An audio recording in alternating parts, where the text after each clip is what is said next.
हाँ 10-10 तरीके रोज नवीन कर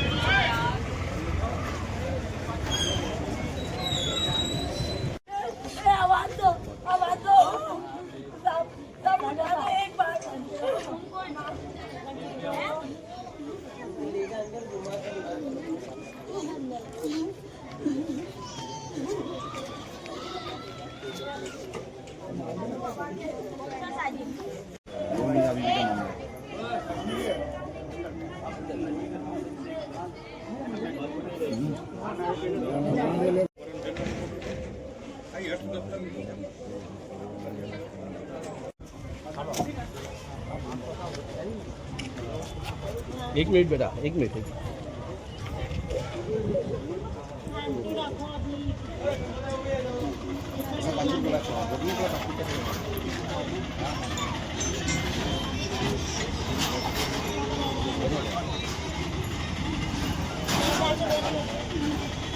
આર ગુજરાત ન્યૂઝમાં આપનું સ્વાગત છે।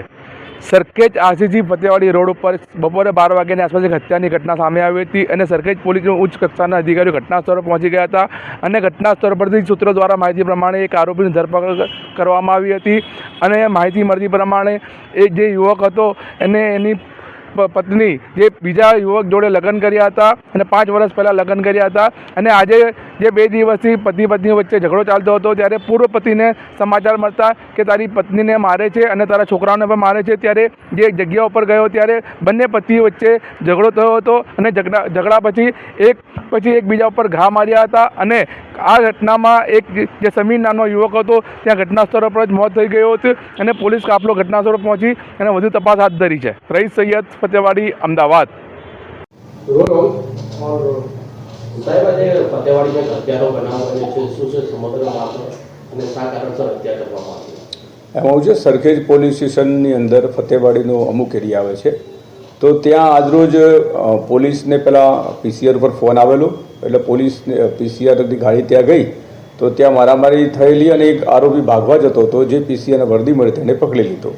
આખી હકીકત એવી છે કે જે આરસીસી રોડ હમીદાનગર છે એમાં જે મરણજાર છે અમીર મુકીમ શેખ કરીને એ ત્યારે છે એના લગ્ન આ બીજા લગ્ન છે એની આ જે એની વાઈફ છે એના અગાઉના પતિથી એને 6 બાળકો છે। અહીંયા છે 2020થી તેઓ એની સાથે રહેતા હતા। આજરોજ એવી ઘટના બની કે જે આ મરણ જનાર છે અમીર કરીને એ જે એના બાળકો અને એની અત્યારની પત્ની છે એની સાથે કંઈ મગજમારી કરતો હશે અને એનો મેસેજ એના જે જૂનો પતિ છે એને ખબર પડતા તે ત્યાં આવેલો અને બંને વચ્ચે મારામારી થઈ। એમાં જે આરોપી છે જાફર ખાન ચીમની ખાન પઠાણ એણે છરી વડે હુમલો કરતા જે અમીર મુકીમ શેખ છે એનું ઘટના સ્થળે મરણ થયેલું છે। નહીં, આમાં અત્યારે તપાસ ચાલુ છે પરંતુ જે પ્રાથમિક માહિતી છે એમાં આરોપી અને મરણ જનાર બંનેનો કોઈ ગુનાહિત ઇતિહાસ નથી। મેં આપને જણાવ્યું પ્રમાણે બનાવ બન્યો એ વખતે જ પીસીઆર ત્યાં પહોંચી અને ઘટના સ્થળેથી જ આરોપીને પીસીઆરની માણસોએ પકડી લીધેલ છે। અત્યારે પૂછપરછ ચાલુ છે અને એના પછી કાયદેસરની કાર્યવાહી હાથ ધરવામાં આવશે। 2020થી મેં આપણે જણાવ્યું એમ આ જે નવો છે એના પતિ એની સાથે રહેતા હતા આમિર મુકીમ શેખ છે એની સાથે 2025થી રહેતા। એના પહેલાં જે છે 6 બાળકો છે કે જે આરોપી છે એના બાળકો છે અને એ જૂનો પતિ છે મરણ જનાર છે એના મારનાર છે। આરોપી સાથે કોઈ હતા કે પછી એકલો જ આવ્યો હતો? નહીં, જે મેં આપને કહ્યું એ પ્રમાણે જે બનાવ બન્યો એ વખતે કોઈ કે જાણ કરતા કે તમારી દીકરીને એને મારે છે એટલે જે એનો ઓરિજિનલ પિતા છે જે જૂનો પતિ છે એ આવેલો ને એને સાથે ને મરણજાર સાથે એટલે આરોપી અને મરણજાર બંનેની વચ્ચે ત્યાં એક ઘર આગળ જ મારામારી થયેલી ને એમાં જે આરોપી છે જાફર ખાન પઠાણ એણે છરી વડે હુમલો કરતા જે અમીર મુકીમ શેખ છે એનું ઘટના સ્થળે મોત થયું। હા, એને માઇનોર ઇજા થઈ છે, એની સારવાર કરાવી છે પોલીસે। જે મરણ જનાર છે વેલ્ડિંગનું કામ કરતો હતો અને જે મારનાર છે એ છૂટક મજૂરી કામ કરે છે।